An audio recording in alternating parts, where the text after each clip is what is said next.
আসসালামু আলাইকুম। পারস্যর রাজা হযরত উমর ফারুক রাদিয়াল্লাহু তাআলা আনহুর কাছে দূতকে পাঠালেন যে খলিফা সাহেবকে বলো প্রত্যেক বছর সমুদ্র একটা রমণী মেয়ে ভোগ নিচ্ছে, যার বিয়ে হয়নি, আর ভোগটা আমাকেই দিতে হয়েছে, অর্থাৎ রাজার হাতেই ভোগ নিচ্ছে। যতদিন না দিচ্ছে সমুদ্র উথাল পাতাল হচ্ছে, খুব আমরা কষ্টে আছি, যেন আমাদের একটা সুরাহা বার করে দেয়। দূত এলেন, দেখা করলেন খলিফাজির সঙ্গে। তখন খলিফাজি বললেন যে তুমি বসো, আমি ব্যবস্থা করে দিচ্ছি।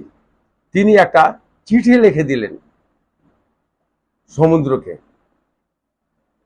যে তুমি রোজ কিয়ামতের সকাল পর্যন্ত খামোশ হয়ে যাও,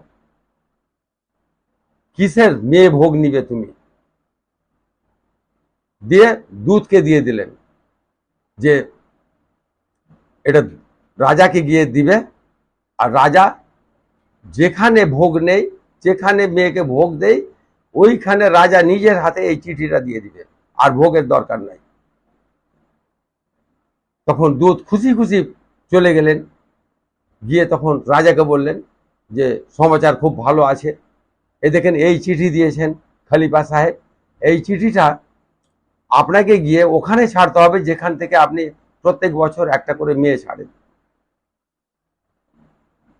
রাজা সেই দিন যেদিন এলো, সেই দিন কিন্তু এসে রাজা আবার নিজের হাতে ওই চিঠিটা, মেয়ের পরিবর্তে ওই চিঠিটা ছেড়ে দিলেন সব দিনের মতো।